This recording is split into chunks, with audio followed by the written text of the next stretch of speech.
O objetivo do nosso vídeo é estudar a cultura latino-americana contemporânea, de 1889 até os dias atuais. Nesse vídeo, nós vamos refletir sobre unidade e diversidade. Quantos países no total, quantos idiomas, quantas etnias, quantos cenários geográficos diferentes no contexto do que se convencionou chamar de América Latina? Existe uma cultura latino-americana? Quais os principais eventos jurídicos do final do século XIX, 1889, até os dias atuais que permitem afirmar e ou negar a existência de uma identidade latino-americana atualmente? Primeiramente, a gente precisa compreender onde está localizada a América Latina. O que é a América Latina? A América Latina é uma porção do continente americano localizada entre o Rio Grande, fronteira entre os Estados Unidos e o México, e a Terra do Fogo, conjunto de ilhas situadas no extremo sul da América do Sul. A América do Sul possui 20 países. Fazem parte dela países da América Central, da América do Sul e apenas um país da América do Norte, que é o México. Ou seja, retomando, desde lá embaixo das ilhas que citamos até lá em cima, no México, todos os países fazem parte da América Latina. Os únicos países do continente americano que não fazem parte da América Latina são os Estados Unidos e o Canadá. Por que esses países fazem parte da América Latina? Qual característica eles possuem para fazerem parte dela?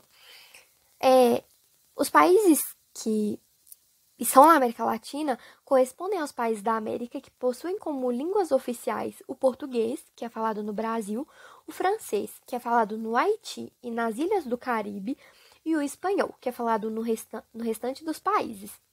Todas elas são oriundas do latim. Ou seja, os países da América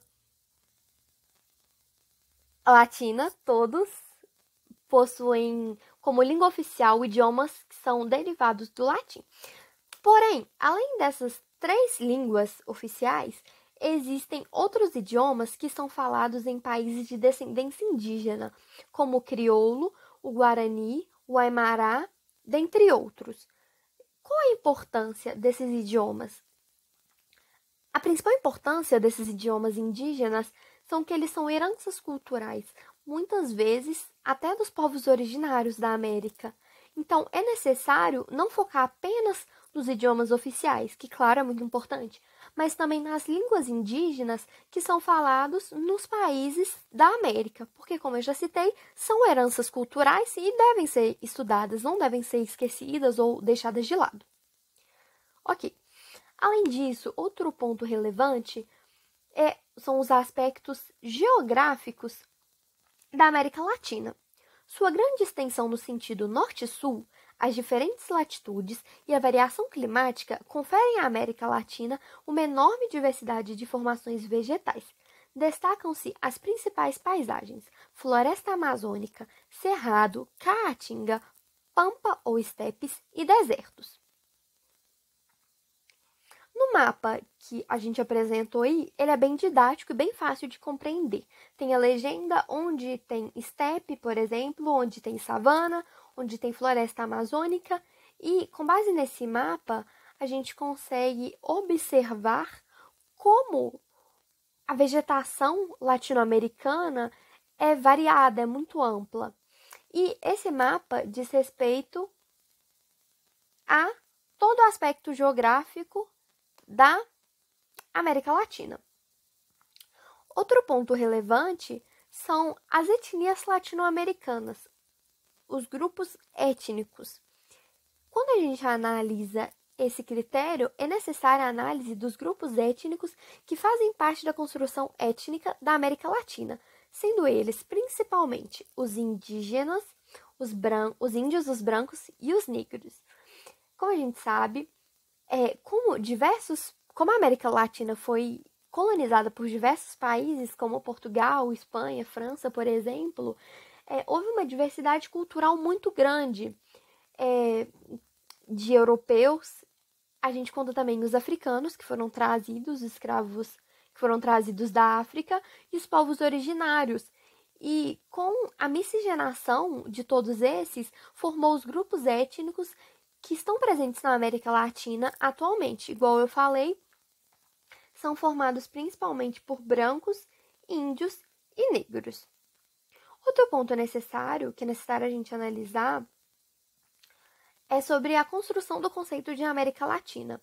Conforme argumenta Pierre Rivas, a latinidade, em seu sentido lato, é um conceito que varia ao sabor das vicissitudes políticas e dos movimentos no tabuleiro político europeu. A ideia de América Latina também assumiu esse caráter relativamente maleável. Ao se debruçar sobre os autores que escreveram essa concepção identitária, é possível notar, de acordo com o local e com a época, variações interpretativas no tocante aos componentes dessa identidade comum. É muito complicado estudar sobre a construção do conceito de América Latina, porque quando você pega livros, artigos, cada autor, igual foi falado no texto, abrange esse conceito e a construção dele de uma forma diferente. Então, o autor que escreveu aqui no Brasil, que é brasileiro, vai abordar de uma forma, e o autor que é mexicano, por exemplo, em outra época, vai abordar de outra forma completamente diferente. Então, é extremamente complicado estudar a construção desse conceito e como foi falado no texto, principalmente porque ele é fruto dos movimentos no tabuleiro político europeu, ou seja, o conceito de América Latina sofreu forte influência de atitudes políticas europeias. Então, isso é outro fator que dificulta bastante, teoricamente, o estudo da construção do conceito de América Latina. Porém, nós vamos ver a construção desse conceito de forma prática, que é a construção da identidade latino-americana. Do ponto de vista prático, o leque de atuação da identidade latino-americana se amplia após a criação da CEPAL, que ocorreu em 1948. A partir de então, começa a abranger novos temas e a se converter em uma expressão identitária dotada de sentido não somente para um círculo restrito de cidadãos ilustrados ou partidos políticos, mas também para os próprios estados. Ou seja, a partir de 1948, com a criação da CEPAL, começou a ocorrer uma maior identidade com a América Latina. As pessoas começaram a se identificar com ela, as pessoas que habitavam nela, óbvio. Porém, não foi só as pessoas. Os estados também começaram a criar essa identidade, mas por que os estados fizeram isso? Isso aconteceu em decorrência da preocupação com a urgente questão do desenvolvimento econômico. Então, aquela sensação de pertencimento, de o meu país, o meu estado pertence à América Latina, não era apenas uma questão identitária exclusivamente, era uma questão política e econômica. E, além disso, paralelamente à consolidação no âmbito da alta política, o conceito também se popularizou em outras esferas da sociedade civil, como, por exemplo, no campo da produção intelectual. O conceito era ainda mais comum ser encontrado em referências identitárias em obras. Ou seja, o autor que agora produz um livro se identifica na América Latina. Começa a colocar referências latino-americanas em sua obra. E é muito importante, porque a partir desse momento que eu já citei, que começa a construção da identidade latino-americana, daquela sensação de pertencimento, de eu pertenço à América Latina. Outro ponto importante é a formação cultural da América Latina. A América Latina foi historicamente fonte de disputas políticas de nações externas ao continente, as quais buscaram explorar ao máximo as riquezas materiais e espirituais dos países que a compõem. Os efeitos de tais disputas se refletem na mistura de diversas culturas que foram fortes influências na formação cultural que está presente atualmente na América Latina contemporânea. O que isso quer dizer? a gente sabe que, infelizmente, a América foi extremamente explorada. Porém, começou, quando os europeus começaram a vir para a América Latina, começou a ocorrer uma mistura de culturas. Por quê? Porque tinha os povos originários aqui que foram presentes atualmente na América Latina contemporânea. O que isso quer dizer? A gente sabe que, infelizmente, a América foi extremamente explorada. Porém, quando os europeus começaram a vir para a América Latina, começou a ocorrer uma mistura de culturas. Por quê? Porque tinha os povos originários aqui que foram se relacionando com os europeus e posteriormente com os africanos e ocorrendo essa mistura de culturas. E a gente vê a herança disso até hoje em dia, como, por exemplo, a feijoada no Brasil, que é uma herança cultural dos povos africanos. E, infelizmente, isso ocorreu porque foi num aspecto muito violento. Foi uma imposição de cultura, de religião, de costumes, tudo de uma forma extremamente violenta. Mas esse fator foi fator determinante para a formação cultural que existe hoje na América Latina. Foi essa mistura de culturas. Aí a gente vai para a pergunta principal. Existe uma cultura latino-americana? A identidade latino-americana como campo de investigação é um vasto território que permite a elaboração de inúmeras reflexões contraditórias. Diferentemente de outras regiões do mundo em que grupos humanos construíram identidades nacionais como uma língua, valores e práticas comuns, resultando posteriormente a constituição de estados nacionais, na América Latina deu-se o inverso. O processo de dependência colonial e fragmentação dos países levou primeiro ao surgimento dos estados e posteriormente à pergunta pela identidade pelos projetos nacionais. Na história oficial desta região do globo, o que distingue as nações, que em geral falam a mesma língua, possuem composições étnicas e crenças semelhantes, mas identidades diferentes, é a demarcação territorial. Em muitos casos, a identificação do nacional é desdobrada da memória dos conflitos na disputa por territórios com países limítrofes, emergindo os heróis da história oficial. Respondendo à pergunta, existe uma cultura latino-americana? Sim, existe, mas não é separada em cada país, é uma cultura geral, porque assim como já citamos, os países, no geral, falam a mesma língua, possuem os mesmos costumes. E isso é decorrente do processo de colonização, que já foi citado anteriormente. Ou seja, a forma que foram impostas a religião, costumes e etc. nos países da América Latina foi praticamente a mesma em todos. Até porque a maioria sofreu a dominação da Espanha, foi dominada por espanhóis. Então é muito parecido, o que corrobora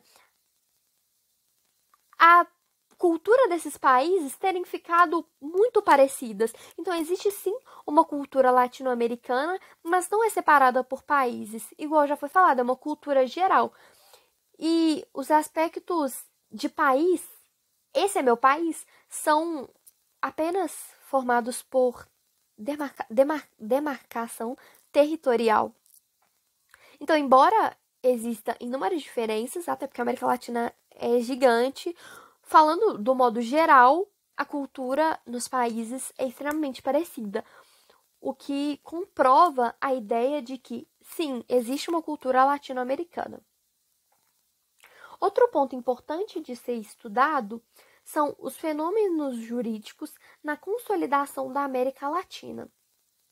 Quando a gente estuda os fenômenos jurídicos, a gente volta na ideia da consolidação da América Latina, na consolidação, igual já foi citado, daquela sensação de pertencimento, da consolidação do termo América Latina. A consolidação da ideia de América Latina no sentido de se tornar um conceito operacional corrente no leixo das elites políticas e, por consequência, uma identidade supranacional, somente ocorreria após a Segunda Guerra Mundial, nos marcos da CEPAL e do Tratamento de Montevidéu. Assim como a gente falou anteriormente, a gente vai retomar esse vídeo, é todo interligado. Como a gente falou, em decorrência dos interesses econômicos e políticos dos estados, ocorreu essa sensação de pertencimento, essa consolidação da América Latina. Só que ela ocorreu apenas em 1948, após a CEPAL e o Tratado de Montevidéu. Para que se compreenda o direito internacional na América Latina e como foram produzidas as teorias e teses que formaram as regras jurídicas, não se pode ignorar os acontecimentos, os movimentos e os sistemas que foram identificados pela doutrina de acordo com a influência em um determinado tempo, imprimida por Estado, pela retórica ou por líderes, como tentativa de unificar a ação internacional do Estado da região entre si e diante da comunidade internacional. Ou seja, para a gente entender os fenômenos jurídicos, a influência da América Latina no direito internacional, é necessário a gente compreender quais foram os marcos, quais foram os acontecimentos jurídicos que influenciaram na consolidação desses fenômenos jurídicos, do direito internacional e etc.